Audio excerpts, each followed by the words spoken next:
Hey guys, what's up and welcome back to the channel. So we got another unboxing for you today, and it's a little bit different. It's still Blood Red Skies, but this is that collaboration that Warlord did with Airfix, sort of special jumbo-sized version of Blood Red Skies. So we're really excited to actually get this and take a look at it for you guys today. So we'll be right back after we get the box open, and we'll show you everything that's inside.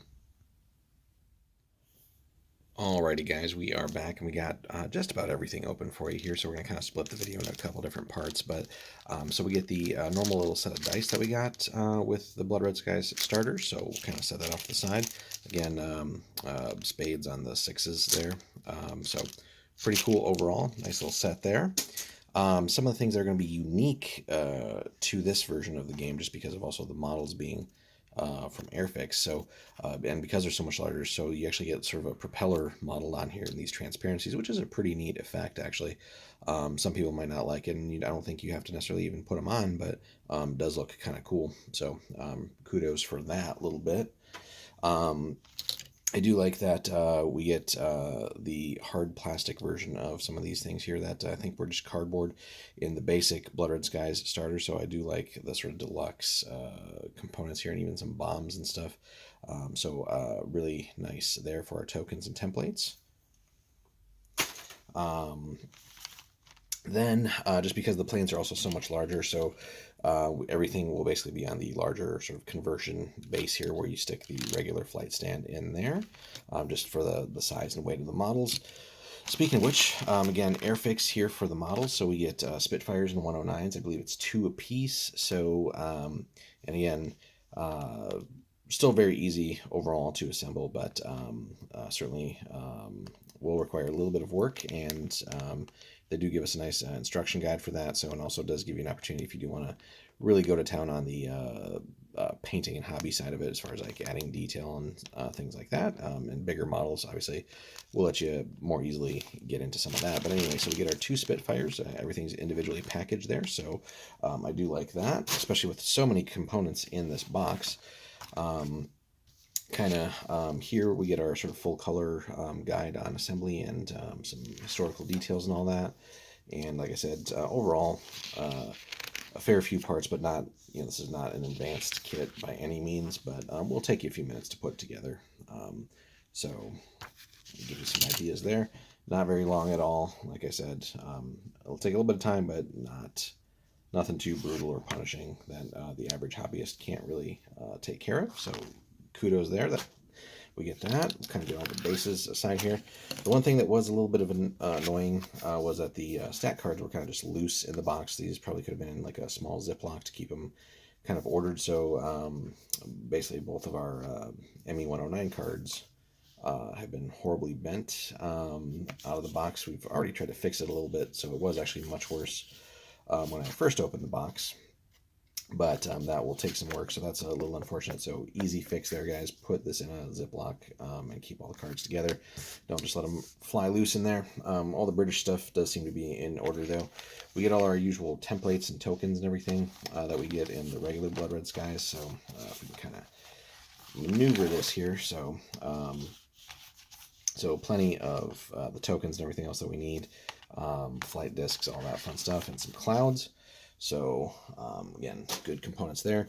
Then onto our German planes here, the 109. So, again, everything individually packaged. Basically, 2 sprues. Again, a little bit of assembly work will not take you too long. And, again, really good stuff here from Airfix.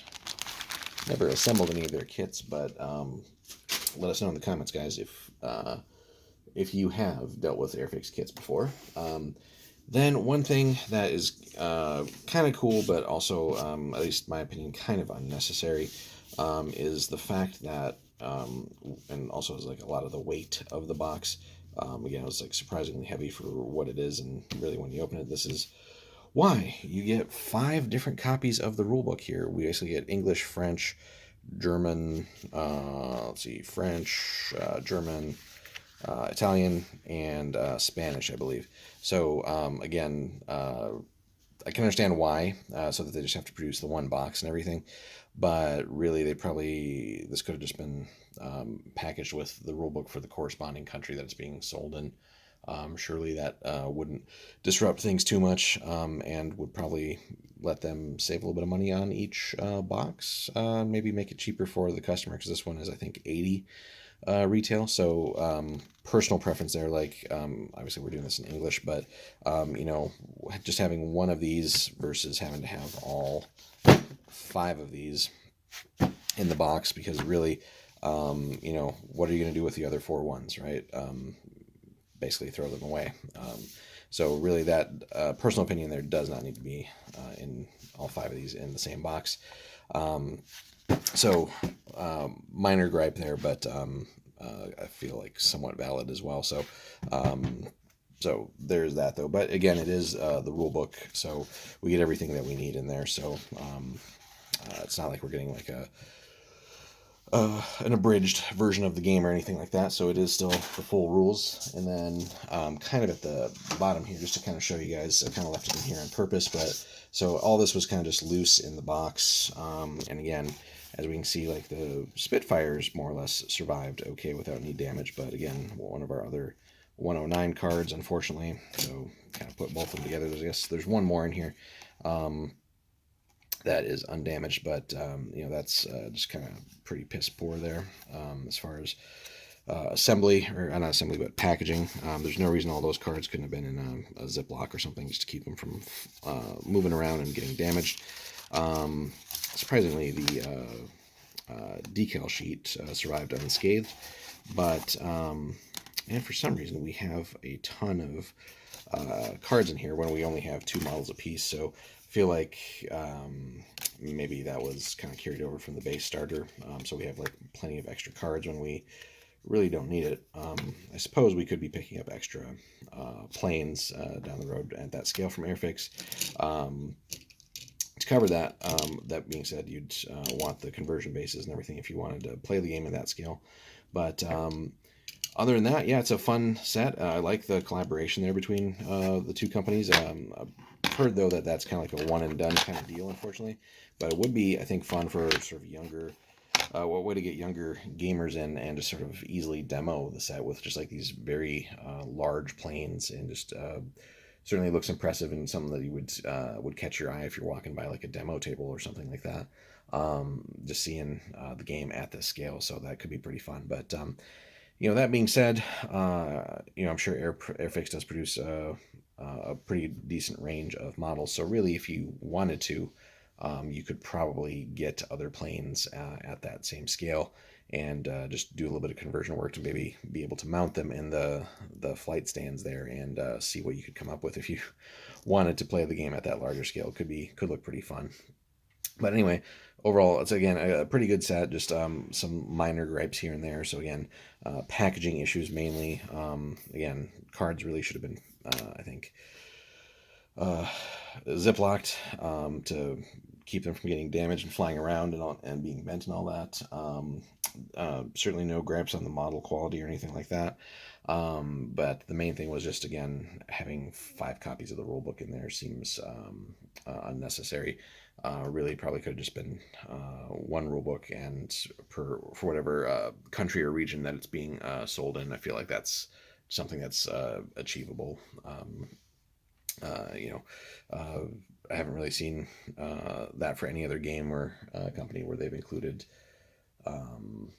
full sets of the rules for like 5 different languages in the starter box. So I get it, it's a one and done deal, but on the other hand, it's still kind of unnecessary and a lot of wasted paper, basically, because again, who's going to keep 4 other copies of the rulebook that they may not be able to read? So anyway, rant over on that, but overall, I like it. Again, it's nice to see these little collaborations between companies, and Airfix has a nice history of models and all that stuff too, so great to see a wargaming company working with a model making company. So hopefully we'll see more collabs in the future. What else would you guys like to see as sort of like a jumbo or supersized game that maybe currently exists from Warlord in sort of like a larger scale, and who would you like to see them maybe collaborate with? Let us know in the comments, guys. Be happy to hear from you there, and just your overall thoughts. Have you picked up this jumbo version of Blood Red Skies, and what are your thoughts overall? on that. Let us know in the comments again. Smash that like and subscribe button, guys, if you could. It helps support us, and we do appreciate all that. Also, if you want to support the channel a little bit more, head over to the link in the description there. Pick up anything from Warlord, and that will also support us, and we do appreciate everybody who's been doing that. In the meantime, stay tuned, guys. We've got plenty more content coming your way, and we'll see you in the next one.